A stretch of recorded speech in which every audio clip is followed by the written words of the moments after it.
What is going on, guys? Welcome back to another video. So over the last 24 hours, especially on Islanders Twitter, which I'm obviously on, there has been a lot of rumblings that Noah Dobson is available for trade. They're not actively shopping him, sending out offers, but he's open for trade. They're going to be fielding offers for Noah Dobson. It first came out from Ethan GSN, or AKA the People's Insider, on Twitter. He's gotten other stuff right in the past about like more so minor moves, not a massive move like this.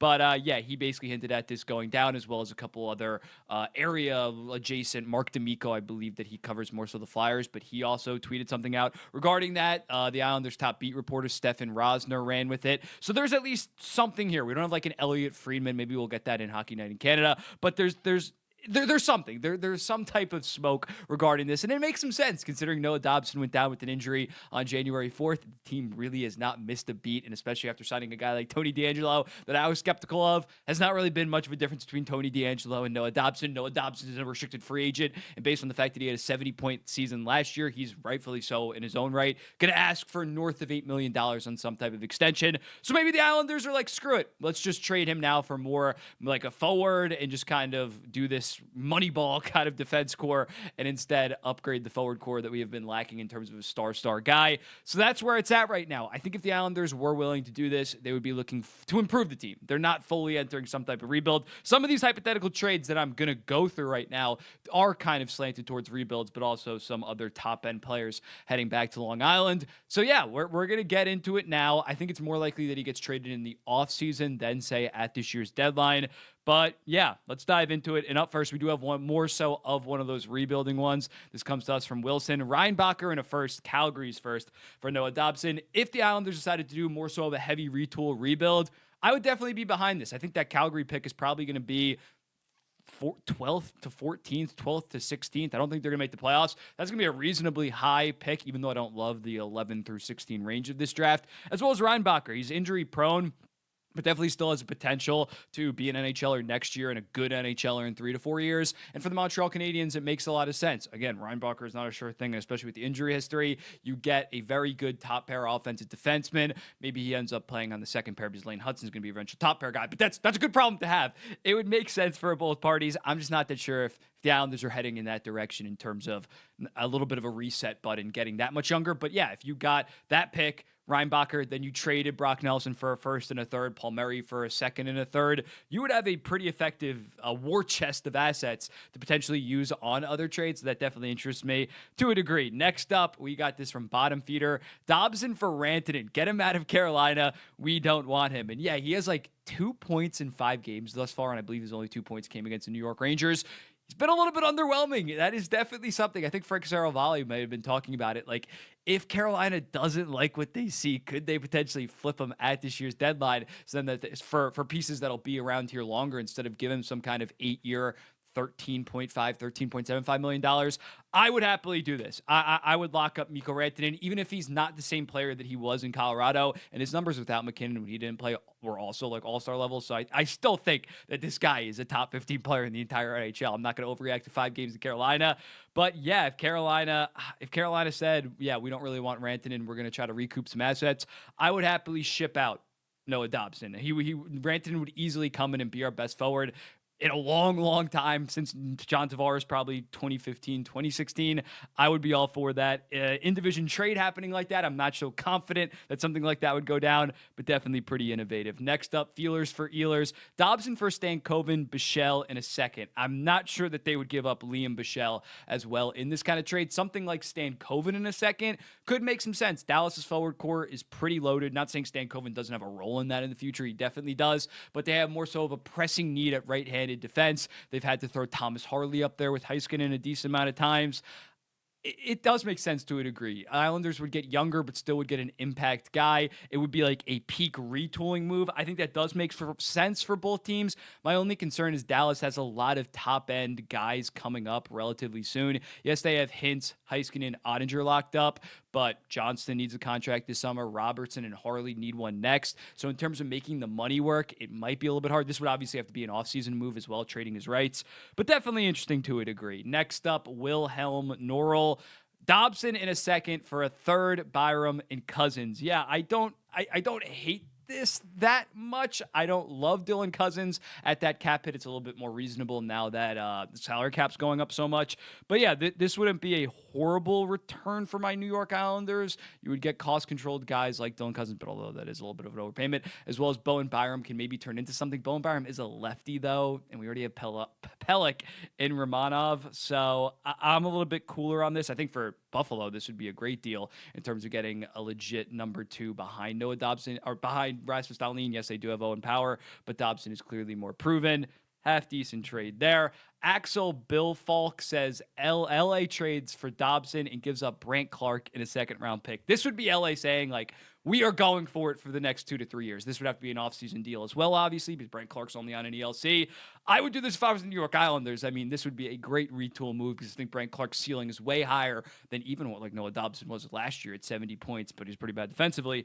Yeah, if you're LA, this would be nuclear all-in kind of move. And Noah Dobson is young, but they would be very much committing to that current core of Kopitar and Doughty. But it does make some sense if you don't think that Brandt Clark's going to establish himself in the next 2 to 3 years, and he's not going to be better than Jordan Spence. Maybe you sell high on Brandt Clark. Colorado, this isn't funny. He says Manson in 2 seconds. This is from Luke Ward. In 2 seconds, I hate you. Do not give me PTSD. I hope that this was just a joke, making fun of the Devon Tays trade when we gave up 2 seconds. At least you're giving us Josh Manson as well in this. That ain't happening. Stop that. Next up from Thomas Sheldon, just straight up for Marner. Lou gives him an 8x14.25 immediately. This would have to be after the season. The Toronto Maple Leafs are not making this massive of a move in the middle of the year, but I could see it to a degree. If Marner shits his pants kind of again in the playoffs and they think, yeah, we kind of just don't want to give him this 8-year, 14-ish, $13.5 million contract. Instead, we can get someone like Noah Dobson who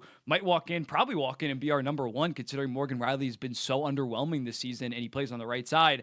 Yeah, it could make some sense to a degree. The Islanders might have to add like a second, maybe even a first round pick to get Mitch Marner, but similar thought process as the Rantanen deal. I'd be willing to do that. I think that Marner is a high end guy, and although the playoffs might be a little bit underwhelming, the Islanders just got to make the playoffs. They got to make some splashes. Mitch Marner would definitely, again, be one of the better forwards that I've seen, the second best forward I've ever seen put on a New York Islanders jersey, so I definitely would be down to a degree. Next up, Tave Pet. Noah Dobson for Ehlers. I don't know what the hell is going on with Nikolai Ehlers because he's an unrestricted free agent this summer, and a lot of reports are suggesting that he's going to hit the open market. So would Winnipeg be willing to do something like this midseason? I don't know. Maybe for you exchange unrestricted free agency rights for restricted free agency rights. Ehlers, I think, is a very underrated guy, not quite on the same level as a Mitch Marner and a Mikko Rantanen, obviously. But yeah, ever since the reports started to come out that he might not be willing to re-sign in Winnipeg, I've really been pro Ehlers, and I think that he would be a great ad for this New York Islanders forward core. Pretty solid deal. Next up, Ev N18, Thomas Chabot for Noah Dobson. Straight up, I understand this 1,000% from an Ottawa perspective. Noah Dobson on the right side. They currently have Chabot and Sanderson on that left side, kind of balance it out. For my Islanders, it doesn't really make a lot of sense. Right now, I probably would have Thomas Chabot over Noah Dobson on my team. But again, Chabot's 3 years older? Yeah, 3 years older. 2015 draft versus 2018. He's already locked up on some kind of contract that takes him into like his early 30s.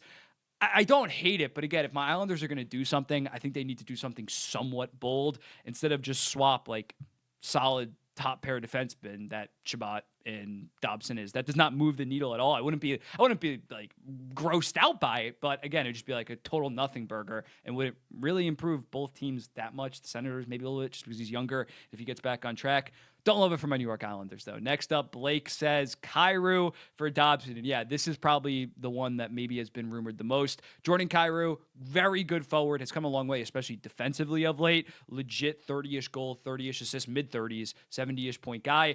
I'd be down for this if you're St. Louis. Also, you have Robert Thomas. You have a bunch of good young forwards in the system under 24.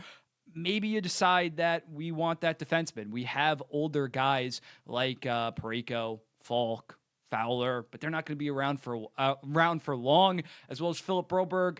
I think we can agree Noah Dobson's a more valuable asset than Philip Broberg, even though Broberg was an amazing offer sheet by the St. Louis Blues. Yeah, it makes sense fit-wise for both parties. Imagine a Dobson, or imagine a Barzell and Kyrou line. That skating ability would be absolutely disgusting.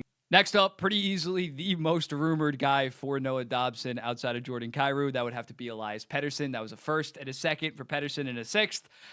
I thought that this maybe could have some wheels 2 to 3 weeks ago before they acquired Marcus Pettersson. But now, even though they got Marcus Pettersson on a great deal, I can't see Vancouver trading for Noah Dobson. Their top four would be absolutely disgusting if they rolled out Hughes, Ronick, Pettersson, and Dobson. That would be awesome. But then their forward core would be pretty bare. If they decided to trade Pettersson instead of Miller, I think Dobson could have made a lot of sense. But they're not going to bring in Dobson, give him some kind of 8x8. That would just be way too much money to their defense core, and their forward core would be in absolute shambles. So yeah, 2 to 3 weeks ago, I think that would make sense. I don't even think there would have to be a first and a third, maybe just a first, maybe just a second or 2 seconds. But yeah, now at this point, I think that dream is kind of dead. Another Vancouver deal, Dobson and Besser. Dobson for Besser in a first. Again, just not a good fit at this point, although you maybe don't love Vancouver's second right-handed defenseman.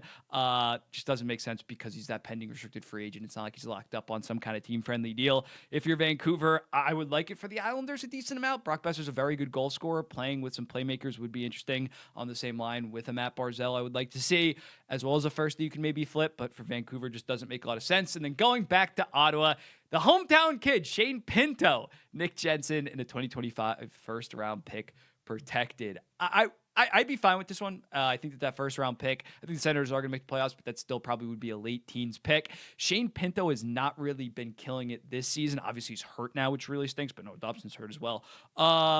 Yeah, I need a little bit more if I'm the New York Islanders in this situation. You can't ask for Carter Yakimchuk, but that's like their only half decent prospect at this point. He's a good prospect, but yeah, I think Pinto. I definitely want to see Pinto on Long Island, but I'm not sure that this is the trade that we would kind of pull the trigger on because I don't think Pinto is a massive improvement in terms of what we currently have within our top six. But definitely interesting. Let me know in the comments, what do you think about these trades? Send your Dobson hypothetical trades down below, or like your Brock Nelson, go for it. I'll be seeing the next one. Peace.